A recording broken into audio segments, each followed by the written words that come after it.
अस्सलाम वालेकुम and welcome to मद्दे मुकाबिल। मैं हूं रबिया खान और मेरे साथ मौजूद हैं रऊफ क्लासरा। एक नज़र डालते हैं आज की कुछ अहम डेवलपमेंट्स पर। हुकूमत ने ऑपोजिशन को सरप्राइज दे दिया। 26वीं आईनी तरमीम के बाद हुकूमत के क्रीज से बाहर निकलकर छक्के आर्मी चीफ समेत तमाम सर्विसेज चीफ की मुद्दत 5 साल, सुप्रीम कोर्ट जजेस की तादाद 34, कौमी असम्बली सेनेट से अहम बिल मंजूर। ऑपोजिशन के शोर शराबे के बावजूद हुकूमती बेंचेस अहम बिल पास करवाने में कामयाब। नई कानून साजी से फौज और सुप्रीम कोर्ट की नई शक्ल आखिर क्या निकलेगी। इसके अलावा बुशरा बीबी अदालत में रो पड़ी। इदारे असाबी जंग में तोड़ने में कामयाब। बानी पीटीआई की अहलिया ने अदालतों पर अदम एतमाद कर दिया। दोबारा जेल जाने की तैयारी की धमकी। आखिर मायूसी की वजह क्या बनी। जबकि दूसरी तरफ बानी पीटीआई की हमशीरा अलीमा खान और अहलिया बुशरा बीबी की पार्टी ग्रुपिंग खुलकर सामने आ गई। खान की रिहाई भूल जाएं, पार्टी रहनुमाओं के मिस गाइड होने का इल्जाम। अलीमा खान ने बहुत कुछ बोल दिया, अपने ही रहनुमाओं को खरी खरी सुना दी। हुकूमत मजबूत गिरफ्त के बाद पीटीआई के अंदर ग्रुपिंग बढ़ने का खदशा। पार्टी पर कौन कंट्रोल करेगा और कौन बनेगा अमरीकी सदर। फैसला कुन घड़ी आ पहुंची। डोनाल्ड ट्रंप, कैमला हैरिस ने अपनी जीत के लिए एड़ी चोटी का जोर लगा दिया। इजराइल के खिलाफ वाज़े मौक़िफ़ ना अपनाने की वजह से मुस्लिम वोटर्स कंफ्यूजन का शिकार। स्विंग स्टेट्स अहमियत इख्तियार कर गई। कांटेदार मुकाबले की तवक्को बढ़ गई। नए सदर के इंतखाब के बाद नई अमरीकी फॉरेन पॉलिसी क्या होगी। इन तमाम मौज़ूआत पर बात करेंगे। आज हमारे साथ इस वक्त मौजूद हैं आमिर इलियास राना साहब, सीनियर तज्ज़ियाकार हैं। अस्सलाम वालेकुम आमिर साहब। जी वालेकुम अस्सलाम। Thank you so much for joining us. आज जो है वो बिल मंजूर हुए। हमने देखा काफ़ी शोर शराबा था, लेकिन इसके बावजूद हुकूमत कामयाब रही कुछ बिल्स मंजूर कराने पे। आर्मी एक्ट तरमीम बिल, इसके अलावा प्रैक्टिस एंड प्रोसीजर एक्ट और जजेस की तादाद बढ़ाने का एक्ट भी जो है वो मंजूर हुआ। बताइएगा कि ये जो मुद्दत मुलाजमत बढ़ाई गई है सर्विसेज चीफ की, इसके पीछे क्या इंतज़ामी वजूहात हैं? ये एक इंतज़ामी मामला है या फिर कुछ सियासी मकासद हो सकते हैं, ये सोचते हुए कि इस वक्त हुकूमत बहुत कंफर्टेबल है, एक पेज पर है और इसी तरह मामलात को कंटिन्यू करना चाहती है? मेरा ख्याल है कि ये वो एक पेज की बात तो दुरुस्त है, लेकिन ये इस हद तक दुरुस्त नहीं होगी कि ये सिर्फ सियासी मामला है। इसको नेशनल सिक्योरिटी के साथ मुंसलिक भी किया गया है। और दूसरी बात यह है कि ये फौज की भी इसमें ख्वाहिश शामिल थी। ये नहीं है कि ये सिर्फ कोई फौज को खुश करने के लिए सिविल गवर्नमेंट ने कोई फैसला कर दिया है और वो कह रहे हैं कि जी अब ये कर दिया जाए। बुनियादी तौर पे ये बात नजर आ रही थी। जनरल कैनी ने भी 6 साल लिए और फिर जब जनरल राइट स्टीफ आए तो उन्होंने एड़ी चोटी का जोर लगाया था एक्सटेंशन के लिए नवाज शरीफ के पास। और जब उन्होंने ऐलान भी किया, जनरल आसिम बाजवा के जरिए कराया था कि वो एक्सटेंशन नहीं लेंगे, तो फिर फौरन ही साथ पूरे पाकिस्तान में रऊफ भाई को पता होगा बैनर लगने शुरू हो गए थे, जाने की बातें जाने दो। और बड़ी ख्वाहिश रखी गई और आखिरी दिन तक उन्होंने डॉन लीक्स भी की, पनामा को भी चलाया, लेकिन एक्सटेंशन नवाज शरीफ ने नहीं दी थी राइट शरीफ को। तो जनरल बाजवा आ तो गए, लेकिन उनको ये समझ आ गई थी कि अगर राइट शरीफ को एक्सटेंशन नहीं मिली तो मुझे भी नहीं मिलेगी। थोड़ा सा मैं लंबा जवाब दे रहा हूँ ताकि बैकग्राउंड हमारे सुनने और देखने वालों को पता चल जाए। उसमें फिर जनरल बाजवा ने बिल्कुल प्लान किया और नवाज शरीफ को निकाला बाहर, उनके साथ मीठी मीठी गुफ्तगू भी की और उनको पता था कि एक्सटेंशन मुझे ये नहीं देंगे, तो वो उन्होंने इमरान खान से ले ली। और उसके बाद अजाइम तो जनरल फैज के साथ थे इमरान खान के 10 साल हुकूमत करने के, लेकिन फिर वो डीजीआई के ऊपर ही कुट्टी हो गई और सब कुछ चला गया। और फिर इमरान खान ने पैंतरा भी बदला। आरिफ अलवी साहब के साथ ऐवान सदर में खामोशी से मुलाकातें की, जनरल बाजवा से भी की और उनको एक्सटेंशन भी ऑफर की। और जिसको जो साबिक डीजीआई थे उन्होंने प्रेस कॉन्फ्रेंस में करके कहा कि लामुतना हयात ले लें आप एक्सटेंशन, लेकिन मेरा साथ दें। यहाँ तक वो चले थे इनके साथ। अब जब हम देखते हैं कि जब काजी फायद ईसा के, क्योंकि उनकी तो 1 साल और 1 महीना थी, लेकिन पीटीआई के यूट्यूबर्स और जो लोग उनके पीछे पड़े हुए थे वो उनके दिन 6 महीने पहले से गिनने शुरू हो गए थे कि वर्किंग डे इतने रह गए और टोटल छुट्टियों को मिला के इतना काम रह गया। और वो उनकी ड्यूटी लगी हुई थी कि वो रोजाना इतना लिखा करें। तो बिल्कुल ये प्लान इनका अब भी यही था कि आसिम मुनीर के खिलाफ, general Asim Munir army chief के खिलाफ इमरान खान बहुत बोले हैं, कुछ दिन से खामोश भी थे, लेकिन यही होना था जी आखिरी साल शुरू हो गया और ओवरऑल भी शुरू हो जाता है। एक काउंट डाउन शुरू है जी, एक्सटेंशन लेंगे नहीं लेंगे। बिल्कुल। तो जो सिक्योरिटी पॉलिसियां बन रही होते हैं, तो मेरे ख्याल में हुकूमत ने और मिलिट्री एस्टैब्लिशमेंट ने ये सोचा इस मामले को, देखिए 64 साल की उम्र तक तो वैसे ही एक्सटेंशन इमरान खान के दौर में बाकायदा मंजूर हुई थी, जो जस्टिस मंसूर अली शाह साहब ने तजवीज़ लिख के ऑर्डर कराया था कि जी आप ऐसा करा लें, और आसिफ खोसा के साथ मिलकर ये काम हुआ था। तो लाइन में लग के पीपल्स पार्टी और नून लीग दोनों ने वोट डाला था, और वो 64 साल की शेख आज भी बरकरार है। तो जो मौजूदा आर्मी चीफ है उनकी मुद्दत मुलाजमत और इस में मेरा ख्याल है आपके प्रोग्राम के इख्तिताम तक या फिर 12 बजे से पहले मेरे सामने सदर मुमलिकत से एडवाइस साइन हो जाएगी, तो ये फिर बजट नोटिफिकेशन भी होगा, कानून बन जाएगा। तो एक तो वो खत्म हो जाएगी एक्सटेंशन, उसके बावजूद मौजूद रहेगी। ये 64 साल तक आप मौजूद हैं माशाल्लाह, ठीक है, तो आप एक्सटेंशन ले सकते हैं। तो फिलहाल एक 3 साल का टेन्योर समझे बन गया ना, आगे 3 साल मौजूद है। एयर चीफ का भी 1 साल बढ़ गया, नेवल चीफ के 2 साल बढ़ गए। तो ये सब चीजें देखते हुए गवर्नमेंट ने बहरहाल अपनी तरफ से एक कोशिश की है। इसको आप ये नहीं कह सकते कि ये सदाबहार 1 पेज है, हमने बड़े बड़े 1 पेज आते और जाते देखे हैं, ताजा तरीन तो इमरान खान का ही था। लेकिन जो स्टेबिलिटी का एक मैसेज दिया जाना था दुनिया को, जो इस वक्त इन्वेस्टमेंट जहां पे जाके रुकती है, और फिर इमरान खान का इशू रह जाना है, वो पॉलिटिकल स्टेबिलिटी है या इनस्टेबिलिटी रहेगी, वो कितना जोर लगाएंगे 9 नवंबर को, या आज के बाद उनका जोर खत्म होगा कि भाई ये तो सारी चीजें बीच में ही और तरीके से गवर्नमेंट ने कर ली।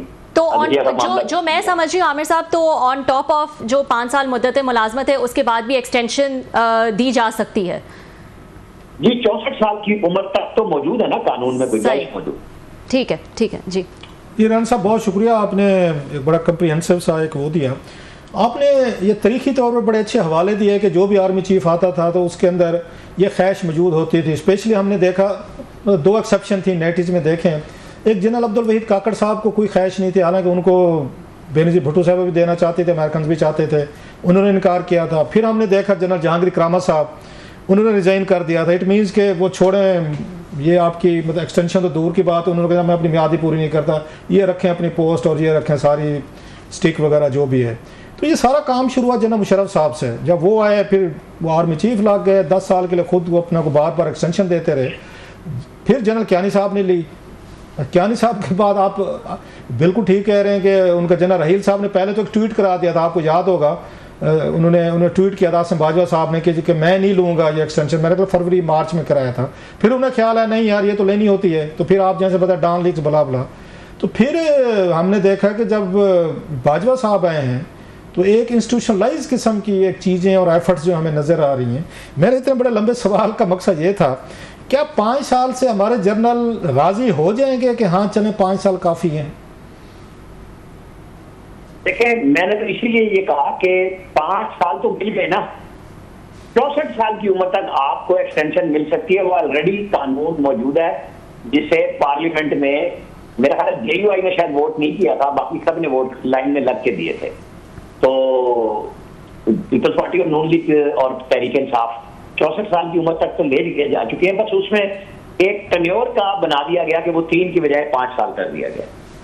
तो अब इसे समझते नहीं है कि विद इन द रैंक्स वही वाली बात होगी कि जैसे हम जुडिशरी में भी देखा है हमने, इन तमाम चीज़ों में जो आपके स्पेयरिंग आपकी कमांड है रैंक्स में से, वो तो ये समझेंगे कि कुछ लोग फिर रिटायर हो जाएंगे, चीफ नहीं बन सकेंगे। जी बिल्कुल होता है, लेकिन क्योंकि अब ये कानून बन गया ना, आखिरी वक्त में एक्सटेंशन होती है तो फिर गड़बड़ ज्यादा होती है कि जी मैं भी उम्मीदवार था, फलां था।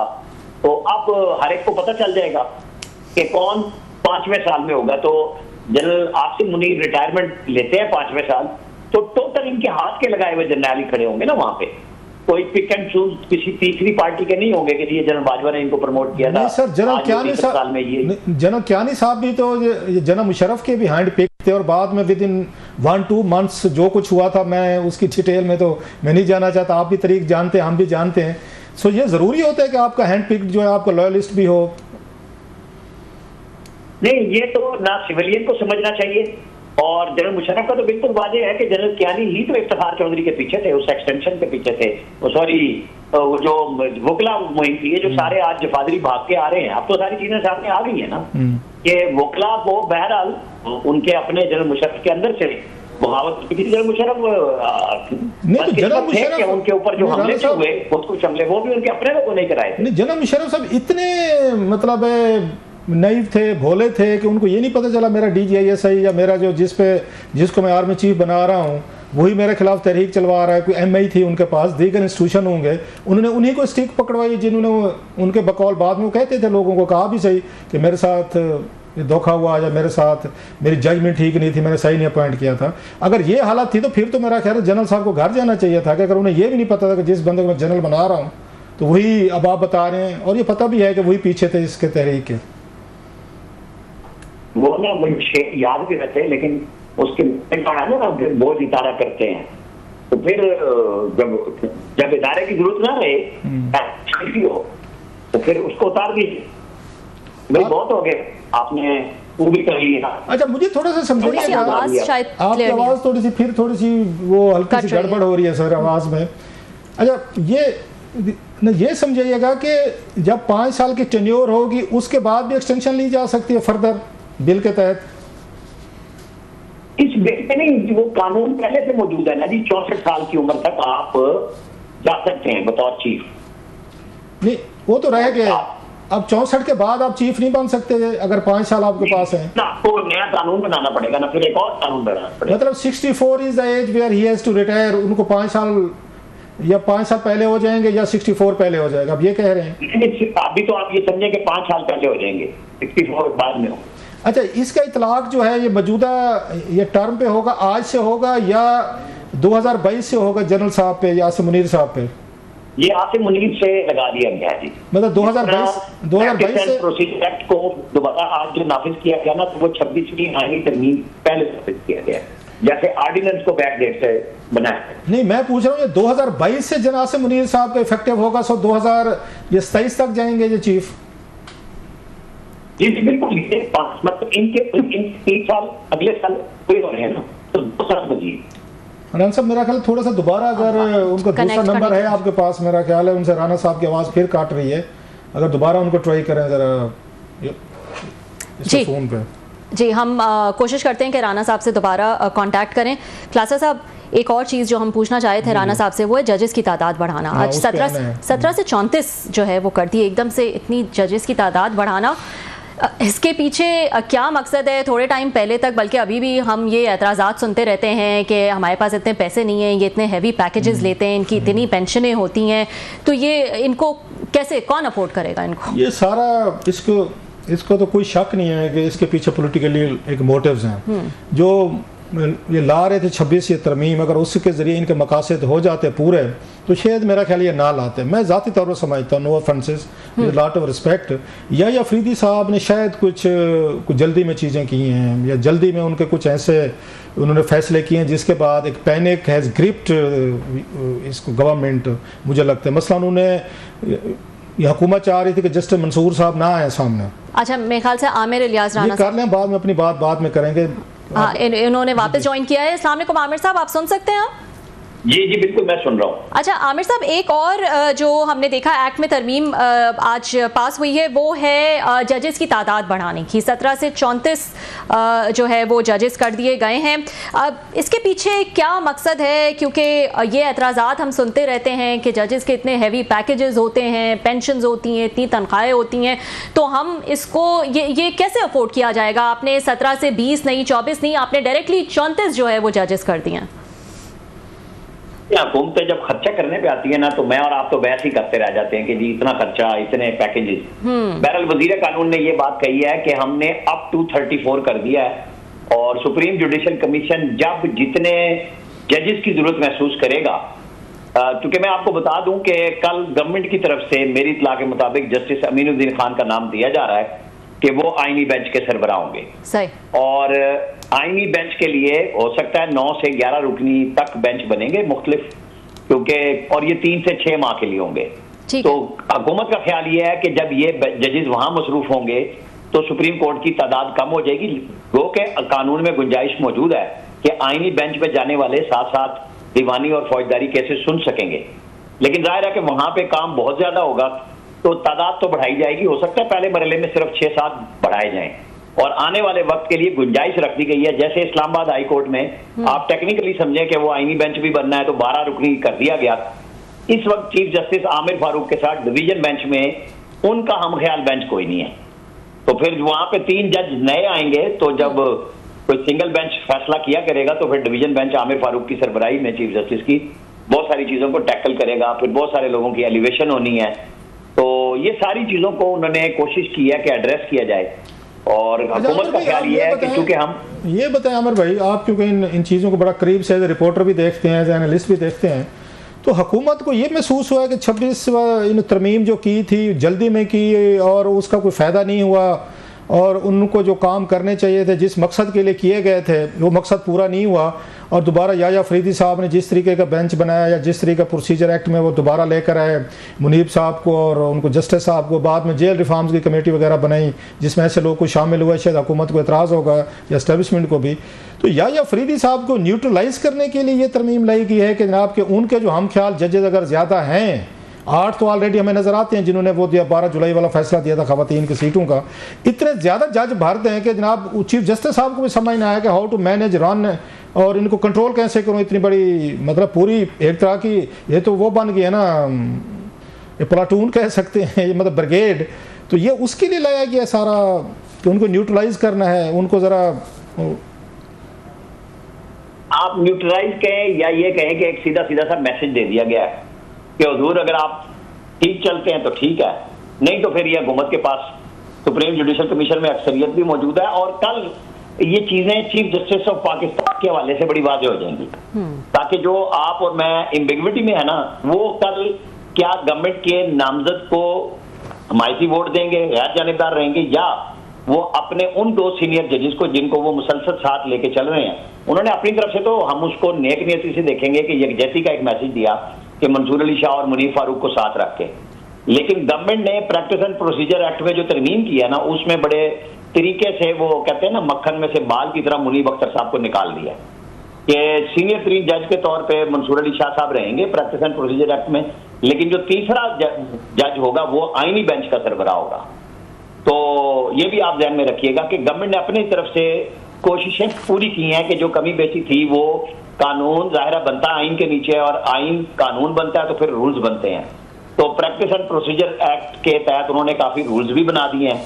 अब ये कल तय होगा कि चीफ जस्टिस ऑफ पाकिस्तान क्या मंसूर अली शाह साहब या मुनीर अख्तर साहब का नाम देते हैं, गैर जानिबदार रहते हैं कि गवर्नमेंट ने जो नाम दिया है अक्सरियत आपके साथ मौजूद है, आप बना लें, ये कल हमें पता चलेगा। अच्छा, आपको लगता है कि आज वज़ीर कानून और बिलावल भुट्टो की भी मुलाकात है रात को, जितनी आपने तफसील से उसमें हर चीज तय हो जाएगी, ये बात बता रहे हैं, तो इससे तो लगता है कि वो इंस्टीट्यूशन जो थे ये तो सारी की सारी पॉलिटिक्स होएगी, फिर लॉबिंग होएगी, हुकूमत अपनी कोशिश करेगी, जुडिशरी अपनी करेगी, ये तो हर वक्त यहाँ सियासत ही होती रहेगी। इंसाफ तो फिर वो कहते हैं गया वो पानी लेने गया, और जो इनके नाकदीन है इसके तरमीम के वो तो यही कहते हैं कि ना मकसद यही था कि आप सुप्रीम कोर्ट के इन कामों में फंसा दें और उसके बाद वो कोई काम ना कर सके, वाच डाक का कोई रोल ना अदा कर सके, हुकूमत जब चाहे किसी भी चीफ जस्टिस को उनके हाथ बांध दे। तो आपको लगता नहीं है, और साथ में मैं सारी बात लंबी हो गई, वो कहते हैं इंडिया में देखें 33 जजेस हैं, 1.5 अरब की आबादी है, यहाँ पे 25 करोड़ पे आपने 33 या आपने 34 जजेस लगा दिए हैं, तो मकसद तो वो कहते हैं पॉलिटिकल है सारा, आपको मकसद आपका इंसाफ देना नहीं है, मकसद आपका उस जज को न्यूट्रलाइज करना है, चुप करवाना है जो आपका ख्याल है आपके मुताबिक फैसले नहीं दे रहा।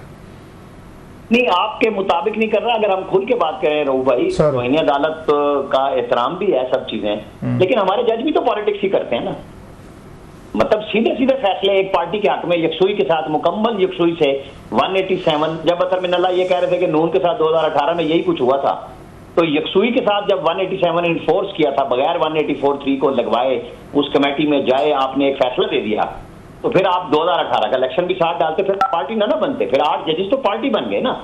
और वो पार्टी इसलिए बने कि ये बात सामने आ गई थी कि जी शायद गवर्नमेंट जो है आइन में तरमीम करके एक्सटेंशन दे देगी काजी फाइज ईसा को, तो मंसूर अली शाह साहब उसमें सीनियर तरीन जज थे, उनकी बारी थी, उन्होंने कहा मैं 3 साल बाद बनूंगा।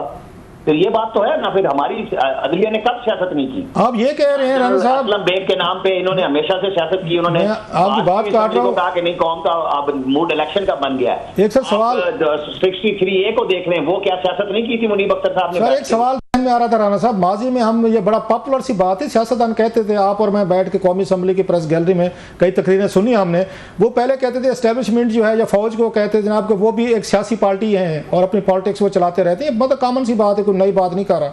अब आप ये कह रहे हैं कि मतलब अदालत की भी अपनी एक इस तरह की जजेस सबान की भी कोई, वो कल को कहेंगे अपनी सियासी पार्टी है वो भी पार्टी बना लें, पार्लियामेंट के अलहदा है, पहले 5-6 पार्टीज़ हैं, तो इस मुल्क में हर इदारा जो है वो अपनी सियासी पार्टी बना लेगा, वो सियासी ग्रुपिंग करेगा और हुकूमतें इसी तरह सारा दिन खेलती रहेंगी कि जनाब 17 से 34 कर दो, कौन से पैसे हमारी जेब से जा रहे हैं, कौन से हमने पार्क्स एंड प्रिविलेजेस देने हैं, इनको एंगेज रखो।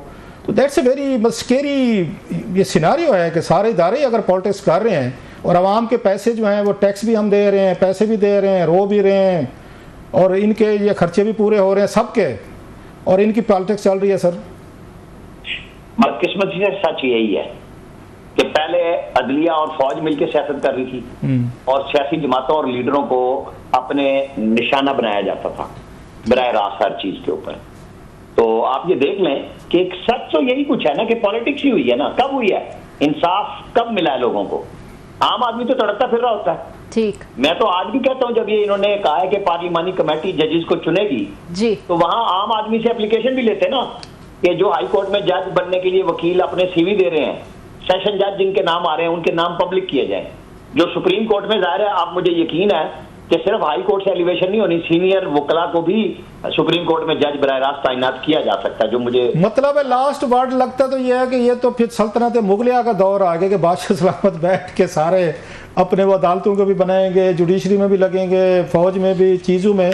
तो जमहूरियत तो बड़ी तेज़ी से ऑलरेडी इसके इरोजन का शिकार है, मजीद होती जाएगी। वाच डाक का रोल जो है वो ख़त्म होते जाएंगे, किसका भी कसूर होगा। बहरहाल sir, thank you very much, very kind sir, thank you. बहुत बहुत शुक्रिया। आमिर इलियास राना साहब हमारे साथ मौजूद थे। वक्त हुआ एक ब्रेक का, ब्रेक के बाद कुछ मजीद स्टोरीज डिस्कस करेंगे।